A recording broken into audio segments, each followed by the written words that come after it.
Сәлеметсіздер ме, құрметті оқушылар? Бүгін сіздермен мәтіндік құжатпен жұмыс және сілтемелер тақырыбымен танысатын боламыз. Сіздер құжаттармен жұмыс жасайтын программалармен осы күнге дейін таныс болғансыздар. Мәтіндік құжаттармен жұмыс жасау ол өте маңызды, өйткені барлық маңызды құжаттар осы мәтіндік редакторларда өңделеді, жазылады, басқа адамдарға жіберіледі және распечатка деген бар, печатать етіп принтерден шығарып А4 форматында қағазбен өзіміздің қолымызда оқи алатынымыз да осы Word мәтіндік редактор арқылы жүзеге асады. Мәтіндік редактордың бірнеше түрлері бар.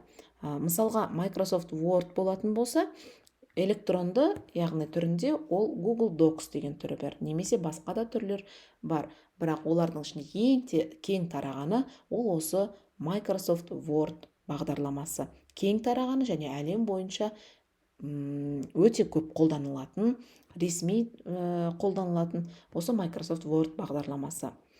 Мәтіндік редактор дегеніміз мәтіндік құжаттар құруға, оларды түзетуге, оны басып шығаруға мүмкіндік беретін қолданбалы программа. Осы жерді түртіп жазып алып және жаттап алуымыз қажет. Болашақта сұрақтар туындайтын болады. Ал енді осы Microsoft Word бағдарламасы мәтіндік редакторында біздердің күнделікті оқитын кітаптарымыз, немесе сіздердің алдарыңызда тұрған информатика оқулығы, газеттер, журналдар, барлығы да осы Microsoft Word бағдарламасында жазылады және шығарған кезде принтерден осы Microsoft Word бағдарламасын қолданамыз. Немесе біздің жазатын рефераттарымыз, шығармаларымыз, яғни А4 қағаздарына жазатын оқушылардың өзіндік жұмыстары, немесе барлық ресми құжаттар, печать қоятын, мөр қоятын құжаттар бар ғой біздің, солардың барлығы да осы Word бағдарламасында жазылады екен, жүргізіледі екен.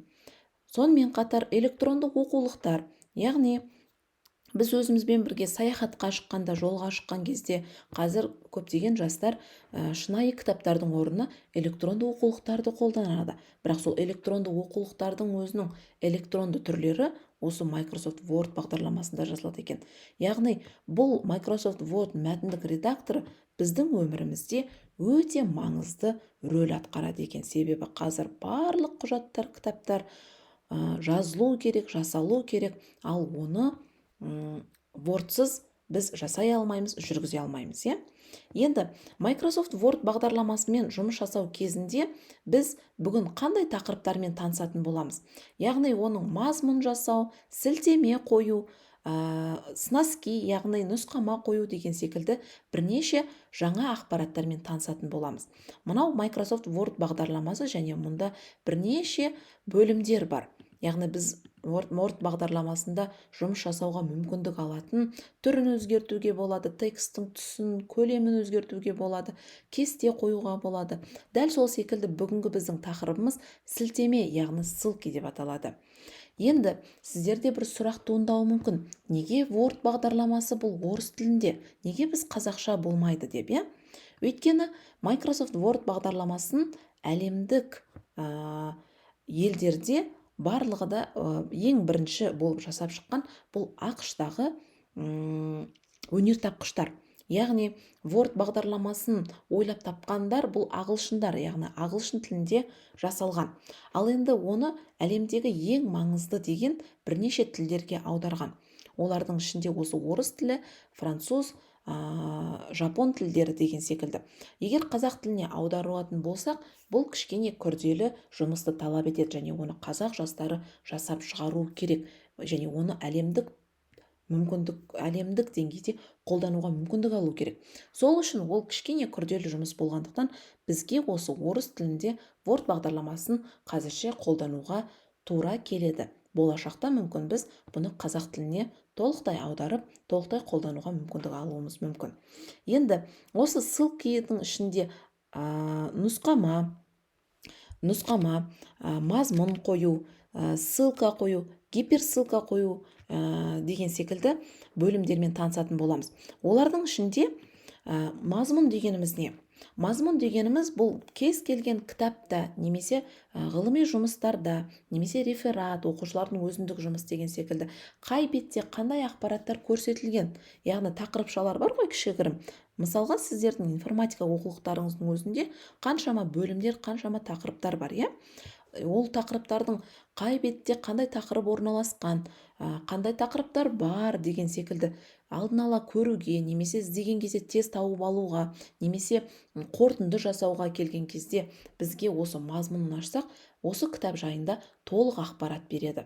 Мазмұн деген сол, яғни ол кез келген кітап немесе құжаттар немесе ғылыми еңбектерде осылай мазмұнын жасап қойса, оны оқитын адамға оңай және түсінікті болады. Өйткені ол мазмұннан бірден қандай ақпараттар барын көреді, ары қарай оны оқуға кіріскенде оңайырақ болады. Екінші, нұсқама. Нұсқама дегеніміз бұл кітаптың ішінде немесе кез келген құжатта, газеттер жазған кезде сол бетте егер белгісіз бір немесе жаңа бір сөз болатын болса, сол сөздің қасына үстіне сан менен белгі қойып қояды. Егер ол бірінші сөз болатын болса, бір, егер сол бетте екі немесе үш жаңадан сөз кездесетін болса, онда екі, үш деп әр сөзге жалғастырып кете береді. Ал сол кітаптың төменгі жақ бетіне сол номерленген бойынша номерлеп қасына сол сөзді жазып және оның анықтамасын береді. Яғни бізде мысалға бір текстта Ибрахим, кел бірге фалуде жейік, менің қонағым бол дейді. Ал фалуде деген бізге түсініксіз ғой. Осы жерде астына фалуде деген деп міне номерлеп қойған. Фалуде бұл дәстүрлі ирандық тәттінің аты деп тұр.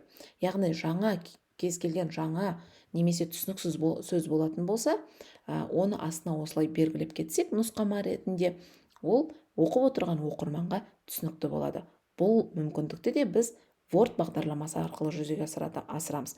Жоғарыда айтылған мазмұнды да біз Word бағдарламасында жазамыз.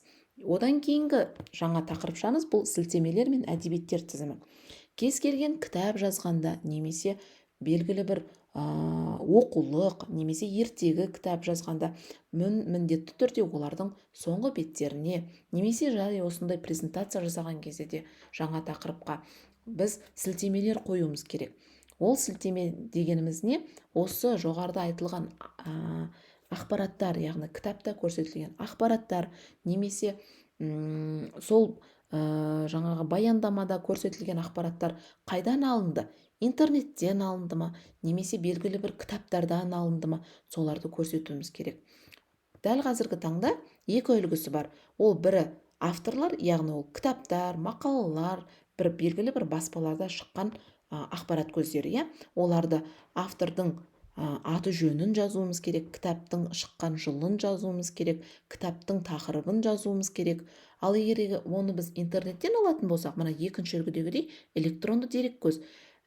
Мынау интернеттен алған ақпараттың мұнда ссылкасы тұрады ғой, біз ссылка деп айтамыз, соны алып тіркеп қоюымыз керек. Өйткені кейбір адамдар қосымша ақпарат білгісі келсе, сол ссылканы үстін басады да, қосымша тағы да ақпараттар алады. Немесе егер кітапта да ақпараттар қызық болып кететін болса, осы соңында қандай әдебиеттерден алынды екен деп оқиды да, тағы да сол әдебиеттерді, кітаптарды кітапханадан барып тауып алып, ары қарай тағы ізденіс жүргізетін болады. Одан кейінгі соңғы бұл атаулар элементін қосу. Яғни ол кез келген Word мәтіндік редакторында біз кесте, немесе сурет, немесе тағы да бір жаңағы графика қолданатын болсақ, олардың астына атауын беруіміз керек. Бұл қандай графика? Бұл немесе қандай сурет, қандай кесте? Соның астына біз атауын қосып қойсақ, ол оқырманға түсінікті болады. Енді сіздермен Word мәтіндік редакторында мұндағы оглавление дегеніміз бұл мазмұн, вставить сноску дегеніміз бұл бағанағы мен көрсеткен.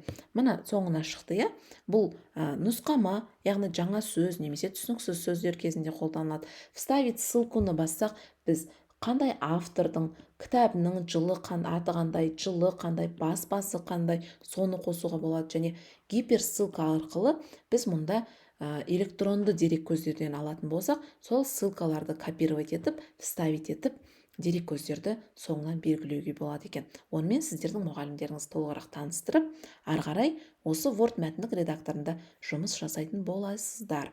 ал сіздерге сәттілік бүгінгі сабақтарыңызға.